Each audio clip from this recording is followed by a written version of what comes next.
सर्वांचं turning points online education प्लॅटफॉर्मवर पुन्हा एकदा हार्दिक स्वागत आहे. आरोग्य विभाग भरती ही सातत्याने निघत असते. एकतर निघत असते पूर्ण म्हणजे काय पूर्ण वेळ, आणि दुसरं निघत असते कंत्राटी अर्धवेळ. या दोन्हीपैकी जर विचार केला तर सातत्याने निघत असते कंत्राटी, हे तुम्हाला माहीत आहे बरोबर. मग आज या व्हिडिओमध्ये आपण पाहणार आहोत बहुउद्देशीय आरोग्य कर्मचारी GNM पुरुष आणि महिला यांच्या ज्या कंत्राटी जाहिराती निघाल्यात कुठे ठाणे मनपामध्ये. ओके, ठाणे मनपामध्ये.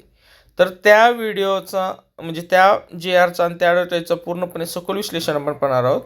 आता काल एक मुलगा आला होता, मुलाचा फोन आला होता, तो करतोय मुंबईमध्ये जॉब कंत्राटी. ओके, 18,000 पगार आहे, परंतु त्याचं SI झाले आणि SIलाच पात्रता आहे ती फॉर्म भरणं MPWला. तो म्हणत होता जाहिरात येणार का पूर्ण वेळची.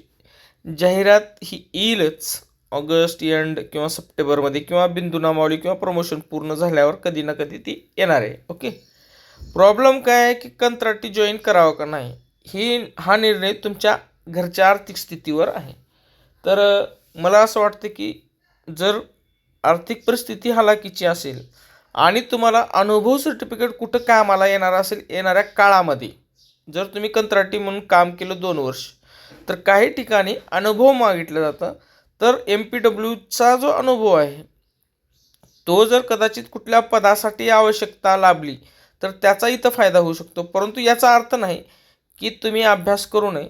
जर तुमच्याकडे आत्मविश्वास असेल, पूर्ण वेळ आणि येणाऱ्या परीक्षेमध्ये 180 गुण घ्यायची तयारी असेल 200 पैकी, ओके, ते मेरिट किती का असे ना, म्हणजे 100 पैकी 90-92 गुण, तर तुम्ही जॉब करावं न करावं तो तुमचा निर्णय राहिला.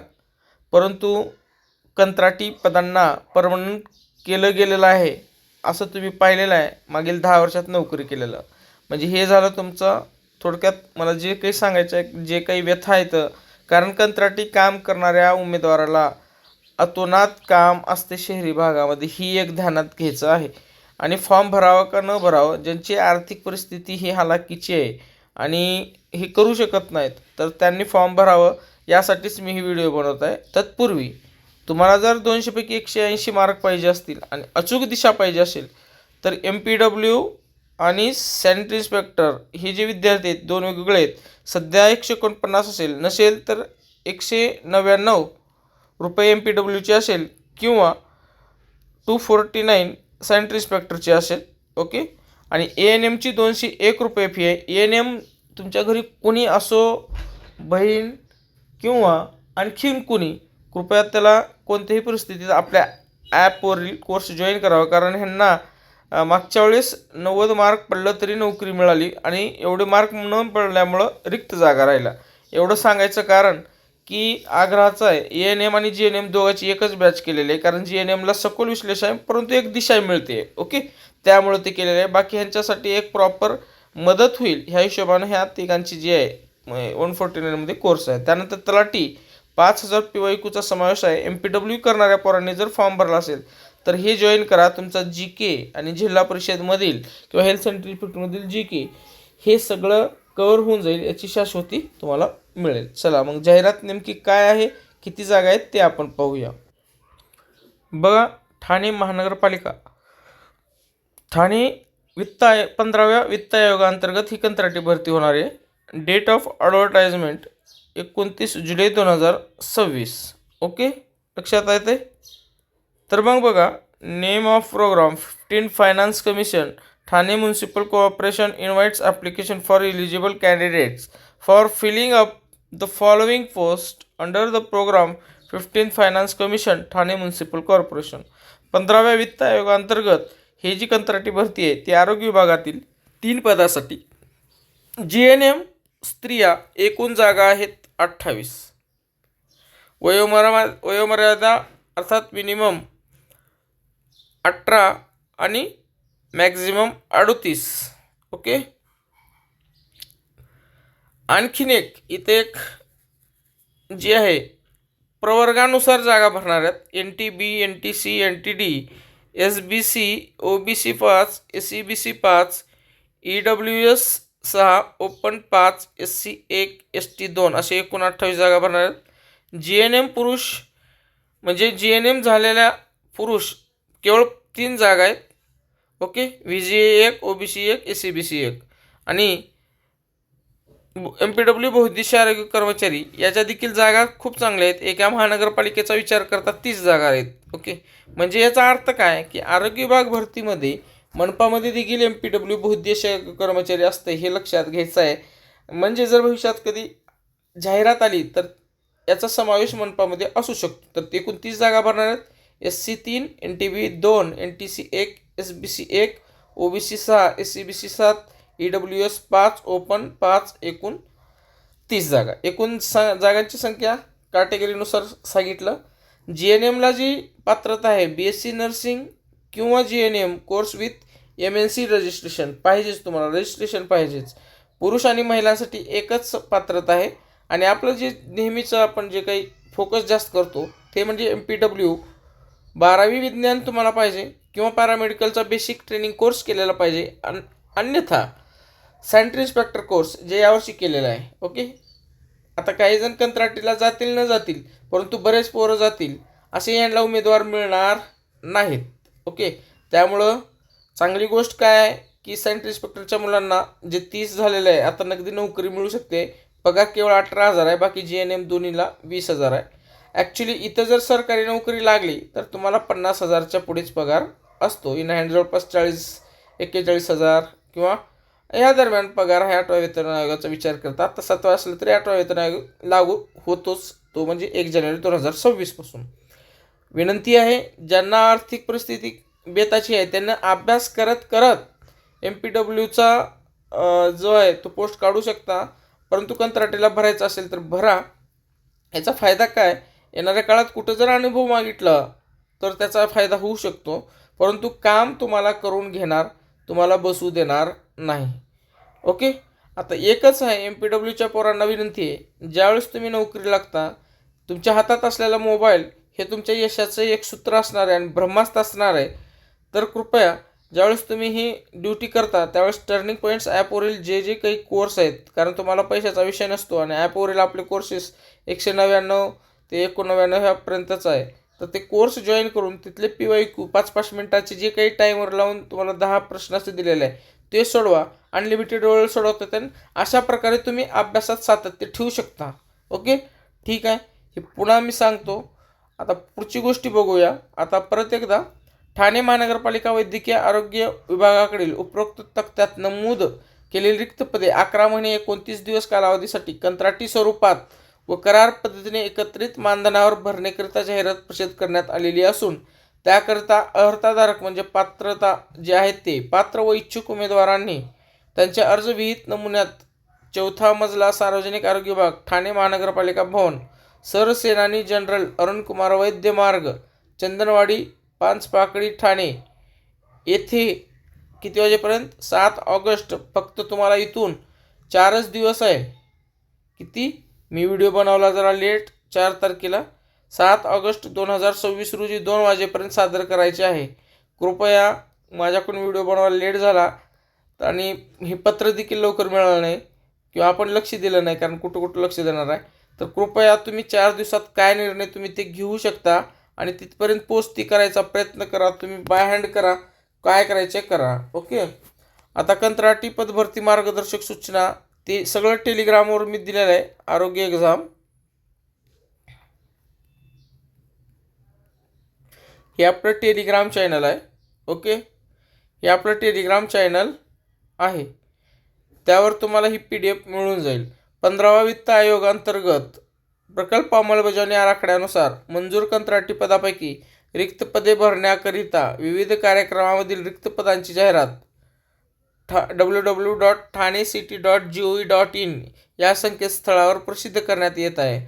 अर्ज करावयाच्या पद्धतीबाबत सर्वसाधारण सूचना माहिती पुढील प्रमाणे आहे, खाली दिलेले आहे. सर्व सगळं वाचायचं आहे तुम्हाला स्वतः देखील वाचायचे आहे. सर्व सूचनांचे काळजीपूर्वक अवलोकन करून अर्ज विहित केलेल्या पद्धतीनुसारच सादर करावा. अर्जामध्ये दिलेली माहिती व कागदपत्रे यांच्या आधारे उमेदवाराची पात्रता अपात्रता तपासण्यात येईल व त्या आधारे त्याचा समावेश पुढील निवड प्रक्रियेत करण्यात येईल. तथापि अर्ज स्वीकारण्यात आला किंवा पुढील निवड प्रक्रियेत समावेश करण्यात आला म्हणजे त्या कंत्राटी पदाकरता पात्र आहे असा अर्थ होत नाही. निवड प्रक्रियेदरम्यान कोणत्याही वेळी किंवा निवडीनंतर अर्ज विहित अर्हता धारण करीत नसल्याचे किंवा कोणत्याही कारणास्तव अपात्र ठरत असल्याचे निदर्शनास आल्यास अशा उमेदवाराची उमेदवारी निवड तात्काळ रद्द करण्यात येईल. पुढे आहे दिलेल्या नमुन्यामध्ये अर्ज सादर करणे बंधनकारक आहे. हे नमुना आहे. ओके. आणि जे संकेतस्थळ आहे ठाणे सिटी आत्ता जे सांगितले त्या ठिकाणी ओके. अर्ज सर्व उमेदवारांनी खालील नमूद गुगल लिंकवर ऑनलाईन फॉर्ममध्येच अर्ज विविध कालावधीत भरणे आवश्यक आहे. ठीक आहे. तुम्हाला ऑनलाईन लिंक भरायची सुविधा दिलेली आहे त्यांनी. बघा हे टाईप करून बघायचे आहे आपल्याला https://forms ओके .gle.mavs ही जी काही दिलेलं आहे ही सगळी ह्या पद्धतीनं गुगल फॉर्म भरायचे आहे. ओके. वेबसाईट तुम्हाला आत्ता सांगितलं आहे ही www.thanecity.gov.in या संकेतस्थळावर प्रसिद्ध करण्यात आलेले आहे. तिथं गुगल लिंक आहे का बघा. शैक्षणिक तांत्रिक व्यावसायिक अभ्यासक्रम तपशील अर्जदाराने सर्व शैक्षणिक तांत्रिक म्हणजे SI आणि GNM हे या संदर्भात व्यावसायिक अभ्यासक्रम इत्यादीची माहिती अर्जासोबत स्वसांक्षित तुमचं जे काही झेरॉक्स काढता त्याला सेल्फ अटेस्टेड म्हणजे तुमची तिथं सही करायची असते. ओके. ओके. सही करायची त्याला सेल्फ अटेस्टेड म्हणतात. प्रत्येक झेरॉक्सवर तुमच्या शैक्षणिक अर्हतेच्या सेल्फ अटेस्टेड पाहिजे. सर्व अर्जदाराने सर्व शैक्षणिक तांत्रिक व्यावसायिक अभ्यासक्रम इत्यादीची माहिती अर्जासोबत स्वसांक्षित छायांकित कागदपत्रे जोडावीत. शैक्षणिक अर्हतेबाबतचा सविस्तर व अचूक तपशील अर्जात नोंद करावाच लागेल. अर्ज सादर करावयाच्या शेवटच्या तारखेस उमेदवाराकडे पदाकरता आवश्यक किमान शैक्षणिक अर्हता पात्रता धारण केलेली असणे आवश्यक आहे. आता SIच्या काही कॉलेजचा निकाल लागला आणि काही कॉलेजचा नाही. हे एक लई मोठं प्रॉब्लेम झालेलं आहे. आता बघा उद्यापर्यंत जर आलं ठीक आहे, शेवटच्या तारखेपर्यंत तुम्ही देखील भरू शकता काही पोरांचं. पण ज्यांच्याकडे आहे त्यांना पट्टमन्या भरून टाकलेलं बरं. जाऊ न जाऊ तुम्ही जॉईन व्हा न व्हा परंतु भरून टाका. आवश्यक शैक्षणिक अर्हता ज्या तारखेस प्राप्त केली आहे ती तारीख अर्जात नमूद करणे आवश्यक आहे. निकाल घोषित केल्याचा दिनांक. ओके. अंतिम वर्षाच्या प्रमाणपत्रामध्ये ग्रेड किंवा श्रेणी नमूद असल्यास संबंधित संस्थेकडून त्याची गुणामध्ये रूपांतर करून ते प्रमाणित करून घ्यावे व त्याची प्रत अर्जासोबत जोडावी. त्यानुसार अर्जात गुणांची टक्केवारी नमूद करावी व आपण निवडीस पात्र झाल्यास छाननी दरम्यान मूळ प्रत सादर करावी. आता काही ठिकाणी जर समजा ग्रेड दिलेला असेल तर त्या ग्रेडला टक्केवारीमध्ये रूपांतर करायचे आहे आणि ज्या ठिकाणी तुमचं ॲडमिशन होतं तिथे जाऊन त्या ग्रेडचं रूपांतर टक्केवारीमध्ये केल्यानंतर त्यांच्याकडून प्रमाणित करून घ्यायच्या म्हणजे कॉलेजच्या प्रिन्सिपलची सही सिक्का वगैरे घ्यायचं आणि त्याला काय करायचं ते टक्केवारीमध्ये प्रमाणित केले असं करायचं. म्हणजे एक प्रकारे फॉर्म जो आहे सर्टिफिकेट म्हणजे मार्कशीट कॉलेज बनवून देणार तुम्हाला. प्रमाणित करून घ्यावे व त्याची प्रत अर्जासोबत जोडावी. ओके. संस्थेकडून म्हणजे तुमची जी कॉलेज आहे त्याच्याकडून. ठीक आहे. शैक्षणिक प्रमाणपत्रात नमूद गुणांची टक्केवारी व अर्जात नमूद टक्केवारी न जुळल्यास बघा शैक्षणिक प्रमाणपत्रात गुणांची टक्केवारी व अर्जात नमूद टक्केवारी न जुळल्यास असे अर्ज नामंजूर करण्यात येतील. तुम्हाला मी काय म्हणतो फॉर्म भरताना जी गुगल फॉर्म आहे ते भरताना जे काही तुमचं टक्केवारी आहे म्हणजे तुमचं जे 78% असेल तर 78%च त्या गुगल फॉर्ममध्ये आलं पाहिजे. मिसमॅच झालं तर तुमचा अर्ज बाद होणार आहे. इथं एकदम ठळक वाक्यामध्ये त्यांनी सांगितलेले आहे. पुढे अर्ज क्रमांक 6 नमुना क्रमांक 6 अर्जात नमूद केलेल्या सर्व शैक्षणिक अर्हतेबाबतची स्वयंसाक्षांकित केलेली छायांकित प्रमाणपत्रे कागदपत्रे अर्जासोबत सादर करावी व आपण निवडीस पात्र झाल्यास छाननी दरम्यान मूळ कागदपत्रे सादर करणे अनिवार्य राहील. ओके. ओरिजिनल डॉक्युमेंट तर आवश्यकच आहे तरच तुमची निवड होईल. निवड प्रक्रियेच्या छाननी दरम्यान आवश्यक शैक्षणिक अर्हतेच्या गुणपत्रिका व अर्जामध्ये नमूद केलेली माहिती न जुळल्यास अर्ज विचारात घेतली जाणार नाही. ओके. तुम्हाला बाद केलं जाईल. कंत्राटी पदाकरता आवश्यक शैक्षणिक अर्हता पात्रता ही विद्यापीठ अनुदान आयोग UGC अप्रूव्ड मान्यता प्राप्त विद्यापीठातूनच प्राप्त केलेली असणे आवश्यक आहे. अशाच विद्यापीठातून घेतलेली शैक्षणिक अर्हता पात्रता ग्राह्य धरण्यात येईल. ओके. पुढे 8 नंबर, ज्या वैद्यकीय निमवैद्यकीय पदाकरता वैद्यकीय निमवैद्यकीय परिषदेची नोंदणी अनिवार्य आहे, म्हणजे GNMला आत्ता जे उल्लेख केलेला आहे ती, अशा अर्जदारांनी संबंधित परिषदेकडे नोंदणी केलेले प्रमाणपत्र अर्जासोबत सादर करावे. जसं काही ठिकाणी बरेच आहे, फार्मासिस्ट हे ते जे आहे ती सगळ्या नोंदी करून ठेवा, कारण ना नोंदी करत नाहीत, परंतु मग कुठं तर लायसनला ह्याला त्याला अडचणी येते, फॉर्म भरायला अडचण येते. त्यामुळं सर्वांनी नोंदी करून ठेवा. ANM GNMवाल्यांनी पात्र झाल्यास छाननी दरम्यान सादर करणे आवश्यक आहे हे नोंदणी प्रमाणपत्र. अनुभवाचा तपशील अर्जदारांनी, जर तुम्हाला अनुभव आहे, आता सर समजा काही पोरं ना जॉब करत आहेत कुठं XYZ ठिकाणी, परंतु ते ठाण्याचे आहेत, त्यांना तिकडे जायचे आहे, तर तुम्ही जिथं कुठं कंत्राटी म्हणून काम केलेलं आहे त्या सगळ्याचा समावेश अर्जदाराने अनुभवाचा तपशील अर्जासोबत नोंदवावा. अर्ज करीत असलेल्या कंत्राटी पदाकरता विहित केलेली शैक्षणिक अर्हता प्राप्त केल्यानंतरचाच अनुभव ग्राह्य धरण्यात येईल. ओके. म्हणजे तुम्ही ज्यावेळेस SI कंप्लीट करता, JNA कंप्लीट करताना कुठंतरी काम करताय, त्याच्यानंतर त्या तारखेच्या नंतरच अनुभव गृहीत धरला जात. तुम्ही SI पदवी, तुम्हाला भरपूर प्रॅक्टिकल नॉलेज आहे, परंतु त्यावेळेस तुमचं क्वालिफिकेशन नव्हतं, प्रमाणपत्र नव्हतं, त्याच्या अगोदर तुम्ही 20 वर्ष जरी काम केलं तरी त्याला अर्थ नाही.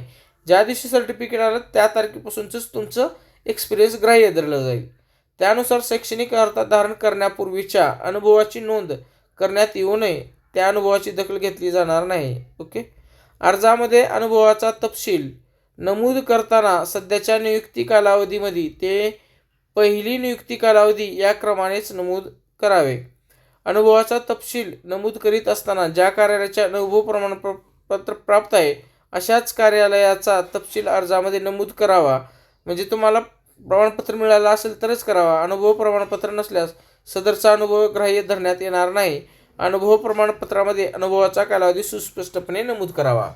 आता तुम्ही ठाणे कंत्राटी 2 वर्ष केले किंवा 1 वर्ष केले तर सोडत असताना त्यानंतर सर्टिफिकेट घ्यायचं आहे बरं का. हे सर्टिफिकेटच भविष्यात तुम्हाला कामाला येते कुठल्या तरी हायर पोस्टला अनुभव मागितल्यानंतर. एके लक्षात येते का? म्हणजे कंत्राटी पदभरतीचा हा फायदा येणाऱ्या काळामध्ये चांगल्या पदाला होऊ शकतो, परंतु याचा अर्थ नाही की तुम्हाला सरकारी नोकरी मिळू नये आणि 10-10 वर्ष कंत्राटीच काम करावं. तो निर्णय वैयक्तिक आहे, परंतु जे माहिती आहे ती सांगतो मी. अनुभवाचा तपशील नमूद करताना रुजू दिनांक व कार्यमुक्तीचा दिनांक अचूकपणे नमूद करावा. दोन्ही तारखा अनुभव प्रमाणपत्रानुसार नोंदवण्याची दक्षता घ्यावी. जे सर्टिफिकेट असते त्यानुसारच जॉईनिंग जी तारीख आहे ती आणि तुमचं last date of the duty, last date of कंत्राटी जॉब हे तिथं नमूद करायचे. तफावत आढळल्यास तुमच्या अनुभवाचा विचार करण्यात येणार नाही. किती स्ट्रिक्ट वॉर्निंग दिले ते बघा. ज्या कंत्राटी पदाकरिता अर्ज केला आहे त्या पदाशी संबंधित असलेला शासकीय निमशासकीय अनुभवच शासकीय आणि निमशासकीय अनुभवच ग्राह्य धरण्यात येईल. या व्यतिरिक्त म्हणजे तुमचा खाजगी अनुभव धरण्यात येणार नाही. पुढे एकदा मी विनंतीपूर्वक सांगतो मला. ओके. आणि शासकीय निमशासकीय म्हणजे काय? हेच अशा प्रकारचे कंत्राटी GNM वाले वगैरे कोणी काम करते, ANM वाले, MPW झालेले, ओके, त्यांचंच. ओके. आता सध्या ही जाहिरात तर GNM आणि MPWचीच आहे. या व्यतिरिक्त इतर अनुभव असल्यास असा अनुभव विचारात घेतला जाणार नाही. ओके. क्लिअर कट समजलं? कागदपत्रे प्रमाणपत्रे सादर करणे. अर्जदाराने अर्जामध्ये नोंदविलेल्या माहिती संबंधीचे सर्व कागदपत्रे आणि प्रमाणपत्रे तसेच शैक्षणिक अर्हता अनुभव व इतर आवश्यक कागदपत्रे व प्रमाणपत्रे अर्जासोबत स्वयंसांख्यिकीत सेल्फ अटेस्टेड केलेल्या छायांकित प्रति 4/4 मजला सार्वजनिक आरोग्य विभाग 5 खाडी येथे सादर करायचा आहे. हे ॲड्रेस दिलेला आहे. अर्ज शुल्क DD काढायचे आहे तुम्हाला. बापरे. अर्ज शुल्क भरणे. अर्जदारांनी निवडलेल्या पदाचा प्रमाणात शुल्काचा भरणा करावा. उमेदवारास राष्ट्रीयकृत बँकेचा धनाकर्ष डिमांड ड्राफ्ट DD जोडणे बंधनकारक राहील. खुल्या प्रवर्गासाठी उमेदवाराकरता 750 रुपये आणि राखीव प्रवर्गातील उमेदवाराकरता 500 रुपये रकमेचा DD काढायचा आहे. धनाकर्ष. आता DD काढत असताना स्पेलिंग चुकू नका. DD ह्या नावानं काढायचे आहे. Integrated health and family welfare society ह्याच नावानं ह्याच स्पेलिंगसह तुमचा DD निघाला पाहिजे. जर स्पेलिंग चुकली तर DD वटत नाही आणि तुमचा अर्ज बाद होईल. वैध धनाकर्षाशिवाय प्राप्त होणारे अर्ज विचारात घेतले जाणार नाहीत. बघा पुन्हा एकदा, पैसा जमा केल्याशिवाय तुम्हाला पात्र केले जाणार नाहीत. लक्षात घ्या, पैसा पण पाहिजे आणि कंत्राटी नोकरी पण करायची आणि पगार बी कमी देणार ती. बघा चला ठीक आहे. अर्ज शुल्क ना परतावा असेल, नॉन रिफंडेबल असेल, म्हणजे बघा तुम्ही डी काढली तर पैसा बुडीत. ओके. अर्जात दिलेल्या प्रत्येक मुद्द्याची माहिती अचूक व सुस्पष्ट अक्षरात भरावी. एकदा अर्ज सादर करताना भरलेल्या माहितीत खाडाखोड करण्यात येऊ नये. अर्ज सादर केल्यानंतर अर्जात कोणतेही बदल करता येणार नाही. ठीक आहे. वयोमर्यादा, वयाचा पुरावा म्हणून जन्म प्रमाणपत्र, शाळा सोडल्याचा दाखला, माध्यमिक शालांत परीक्षा SSC उत्तीर्ण दाखला इत्यादीची सोय छायांकित प्रत अर्जासोबत जोडावी, जे तुम्ही जोडणार आहे. अर्ज भरण्याच्या शेवटच्या दिनांकास म्हणजेच डॅश डॅश रोजी उमेदवाराची वय कंत्राटी पदाकरिता भरती जाहिरातीत विहित केलेल्या वयोमर्यादित असणे आवश्यक आहे. ठीक आहे. ते दिलेलं आहे 38 आणि 43 वय. उमेदवार कमाल वयोमर्यादा खुला प्रवर्ग. राष्ट्रीय आरोग्य अभियानात सद्यस्थिती कंत्राटी तत्वावर कार्यरत असलेल्या कर्मचाऱ्यांना वयोमर्यादा शिथिलक्षम राहील. तथापि कागदपत्रे पडताळणी दरम्यान सद्यस्थितीत कार्यरत असलेल्या कार्यालय प्रमुखाच्या स्वाक्षरीचे तसेच आशयाचे प्रमाणपत्र सादर अनिवार्य आहे. HR पॉलिसीनुसार वयोमर्यादा खालीलप्रमाणे तुम्हाला म्हणजे ते मान्यता घ्यावं लागेल. ओके. आता बघा, the calculation of age of कॉन्ट्रॅक्टचे year shall be on date of publishing advertise. Minimum age काय नाही, ठीक आहे, मिनिमम एज जाऊ द्या. आता सगळेच मिनिमम एज प्रास करूनच फॉर्म भरले आहेत. Maximum age of entry shall be 69. हे जे नोकरी करता येतात त्यांच्यासाठी. फॉर MO MBBS ही काही नाही, ह्याची काही गरज नाही. जे काय आहे ते तुम्ही बघू शकता. एज लिमिट कॉन्ट्रॅक्च्युअल 70 इयर्स भरपूर आहे. अर्ज भरण्याबाबतचा इतर सर्वसाधारण सूचना. अर्ज सादर करीत असताना सर्व शैक्षणिक अनुभव, जात इत्यादी दाखले प्रमाणपत्राच्या स्वयंसाक्षांकित छायांकित प्रती जोडणे आवश्यक आहे. अर्ज करीत असताना विवाहित असल्यास विवाह नोंदणी प्रमाणपत्र, मॅरेज सर्टिफिकेट, नाव बदल असल्यास राजपत्र, गॅजेट प्रमाणपत्र छायांकित प्रती अर्जासोबत जोडावे. जे डॉक्युमेंट आहेत ते जोडायचं आहे. आपण निवडीस पात्र झाल्यास पडताळणी दरम्यान मूळ प्रमाणपत्र सादर करणे आवश्यक आहे. ओके. मॅरेज सर्टिफिकेट पाहिजे. त्यानंतर माध्यमिक शालांत परीक्षा SSC प्रमाणपत्रामध्ये नमूद केलेली जन्मतारीखच अर्जात नमूद करावी. डेट ऑफ बर्थ जे आहे तेच करा. अर्जात लिंग, वैवाहिक स्थिती याबाबतची अचूक माहिती नोंद करावी. अर्जाचा फॉर्म जर चुकला गुगल शीट तर तुमचा फॉर्म रद्द. अर्जामध्ये उमेदवार स्वतःचे वैध ईमेल ID, चालू भ्रमणध्वनी क्रमांक आणि पर्यायी भ्रमणध्वनी क्रमांक नमूद करणे बंधनकारक आहे. एक तुमचा द्या. तुमच्याकडे 2 SIM कार्ड नसतील तर असा द्या की तो व्यक्ती मोबाईल नंबर बदलणार नाही. आणि ईमेल आयुष्यात काही करा, काही बदलू शकता. नोकरी लागल्यानंतर किंवा आतापासूनच ईमेल ID आणि मोबाईल नंबर हे आयुष्यात कधी बदलणार नाही याची काळजी करा. कारण तुम्ही नोकरी लागल्यानंतर NPSचे पैसे हे ईमेल आणि तुमच्या चालू मोबाईल नंबरवर जे आहे ते भरेल. आणि शेवटपर्यंत आधार, त्यानंतर पॅन कार्ड लिंक, सरकारी नोकरीमध्ये तुमचा मोबाईल नंबर, ईमेल ID हा मॅटर करणार आहे. तर बदलायची आवश्यकता नाही. एकदा चालू केल्यानंतर एकदाच हे करा. कुठेही ऑफिशियल, कुठेही आगाव कुटाने करण्यासाठी ही मोबाईल नंबर आणि ईमेल ID वापरू नका, ही विनंती. आवश्यकतेनुसार अपात्र यादीमधील निवडीकरिता पात्र ठरलेल्या उमेदवारांना मूळ कागदपत्र पडताळणी संदर्भात देण्यात येणाऱ्या सूचना ईमेलद्वारे देण्यात येतील. तसेच पात्र उमेदवारापैकी गुणानुक्रम निवडीस पात्र उमेदवारांची यादी संकेतस्थळावर देखील प्रसिद्ध करण्यात येईल. त्यामुळे ईमेल ID पदभरती प्रक्रिया पूर्ण होईपर्यंत चालू राहतील. ओके. ईमेल चेक करा व ईमेल वेळोवेळी तपासण्याची जबाबदारी उमेदवारांची राहील. तसेच कंत्राटी पदभरती बाबत अपात्र उमेदवारांना उमेदवाराची यादी आणि कंत्राटी पदभरती बाबतच्या आवश्यक सूचना ही सुधारणा वेळोवेळी या कार्यालयाच्या ठाणे city.gov.in संकेतस्थळावर प्रकाशित करण्यात येतील. याकरिता उमेदवारांची वेळोवेळी संकेतस्थळावर भेट देणे बंधनकारक आहे. पुढचा आहे, उमेदवार महाराष्ट्राचा रहिवासी आहे असे नमूद करणे आवश्यक आहे. त्याबाबतचे विविध प्रमाणपत्र, डोमिसाईल सर्टिफिकेट आवश्यक आहे. छायांकित प्रत तुमच्यासोबत जोडणे आवश्यक आहे. ते लागणार आहे तुम्हाला. ओके. उमेदवाराने आपला धर्म व जातीचा प्रवर्ग तपशील अचूकपणे नोंदवावा, नमूद करावा. उमेदवार राखीव प्रवर्गातील मोडत असल्यास त्याबाबतची विविध प्रमाणपत्राची स्वछायांकित प्रत सादर करावी व आपण निवड झाल्यास छाननी दरम्यान मूळ डॉक्युमेंट जे आहे ते लागणार आहे. ओके. डॉक्युमेंट सगळे मूळ लागणार आहेत, ज्यामुळे आहेत तेच ते क्लिअर कट भरा. इतर मागासवर्ग, विमुक्त जाती व भटक्या जमाती, विशेष मागास प्रवर्ग, आर्थिकदृष्ट्या सामाजिक शैक्षणिक मागास प्रवर्गात मोडणाऱ्या उमेदवारांनी वैध, उन्नत व प्रगत व्यक्ती नसल्याबाबतचे अर्थात नॉन क्रिमिनल प्रमाणपत्र सादर करावे व आपण निवडीस पात्र दरम्यान डॉक्युमेंटच्या वेळेस मूळ प्रमाणपत्र अनिवार्य असेल. अन्यथा प्रमाणपत्र सादर न करणाऱ्या उमेदवारांना न केल्यास अर्ज जो आहे तुमचा बाद ठरवण्यात येईल. आर्थिकदृष्ट्या दुर्बल घटक व सामाजिक शैक्षणिक मागास प्रवर्गातून अर्ज करणाऱ्या उमेदवारांना आर्थिकदृष्ट्या दुर्बल घटक प्रमाणपत्र अर्थात EWS सर्टिफिकेट व सामाजिक शैक्षणिक मागास प्रमाणपत्र सादर करणे आवश्यक आहे. सादर करावे. आपणास निवडीस पात्र छाननी दरम्यान मूळ प्रमाणपत्र सादर करणे आवश्यक आहे. अर्जदाराने आपला सध्याचा पत्ता व कायमस्वरूपी पत्ता अचूक नोंदवावा. MSCIT प्रमाणपत्र धारण करीत असल्याचा त्यावरचा तपशील नमूद करून जोडावा. Self attested. लहान कुटुंबाचे प्रमाणपत्र देखील लागेल. उमेदवाराचा फोटो व स्वाक्षरी. उमेदवाराने अलीकडील काळात काढलेला सुस्पष्ट फोटो व स्वयंसाक्षरी अर्जासोबत सादर करावे. निवड प्रक्रिया.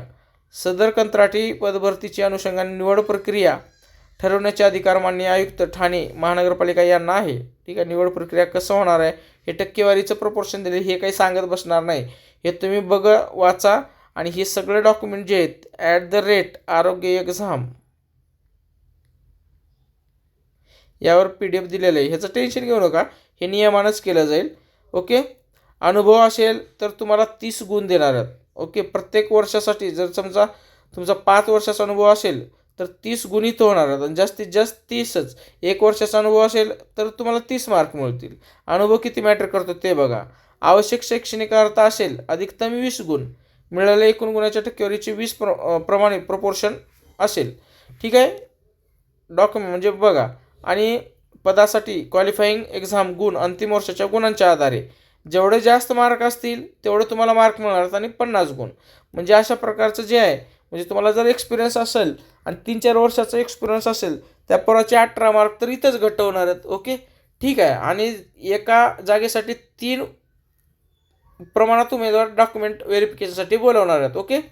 मूळ कागदपत्र पडताळणीच्या दिवशी गैरहजर उमेदवारास अपात्र ठरवण्यात येईल व गुणांकन यादीतील पुढील पात्र उमेदवारास संधी देण्यात येईल. आता DD का ठेवले माहिती का त्यांनी? विनाकारण पोरांना जर पैसा नसेल तर लागेल तेवढे फॉर्म भरतात डॉक्युमेंटला, पात्र असो अथवा नसो. आता DDचे 750 रुपये ओपन 500 रुपये ठेवल्यामुळं जर जो पात्र आहे ना तोच फॉर्म भरेल. त्याच्यामुळं त्यांनी फी ठेवली असं मला वाटते. मूळ कागदपत्रे पडताळणीच्या दिवशी गैरहजर अर्जदारास निवडीकरता कोणत्याही प्रकारचा दावा करता येणार नाही. बरोबरच आहे. उपरोक्त निवड प्रक्रियेसंदर्भात मुद्दा क्रमांक 1 अन्वये आवश्यकतेनुसार प्रक्रियेत बदल करण्याचे सर्व अधिकार आयुक्तांना आहेत. बाकी सर्वसाधारण सूचना वगैरे जे आहेत तेच बघायचे आहे. मराठी भाषेचे ज्ञान हे ते एवढं सगळं दिलेलं आहे. ही माहिती सर्व दिलेली आहे. ही सर्व माहिती तुम्हाला @आरोग्य एक्झाम यावर उपलब्ध होऊन जाईल. लक्षात घ्या. आणि टर्निंग पॉईंट्स ॲपवरील जे आहे ते सर्व जे आहे महत्त्वपूर्ण त्याचा अभ्यास करा. ओके. आणि MPW आणि SIचे विद्यार्थी जे कोणी अभ्यास करत असतील त्यांनी स्वच्छता निरीक्षक तांत्रिक डायरी आणि आरोग्य विभाग तांत्रिक डायरी आणि गणित बुद्धिमत्ता इंग्रजी GK साठी स्मार्ट स्टडी पब्लिकेशनचं विश्लेषण व वर्गीकृत पुस्तक हे वाचू शकता. आणि मुंबईसाठी फॉर्म भरला असेल तर हे प्रश्नसंच आहे. हे मार्केटिंगचा एक पार्ट झाला. अंगणवाडीसाठी हे आहे. ओके. हे 2 पुस्तकं आहेत. ताईला सांगा तुमच्या. TCS IBPS सामान्य ज्ञान GK MPC जर नाही घेतली TCSकडे जाणार असेल तर सगळ्यात बेस्ट GKचं पुस्तक हे आहे जे तुम्हाला घ्यावं लागेल. ओके. व्हिडिओ आला तर नक्की शेअर करा, सबस्क्राईब करायला विसरू नका. Thanks for watching this video.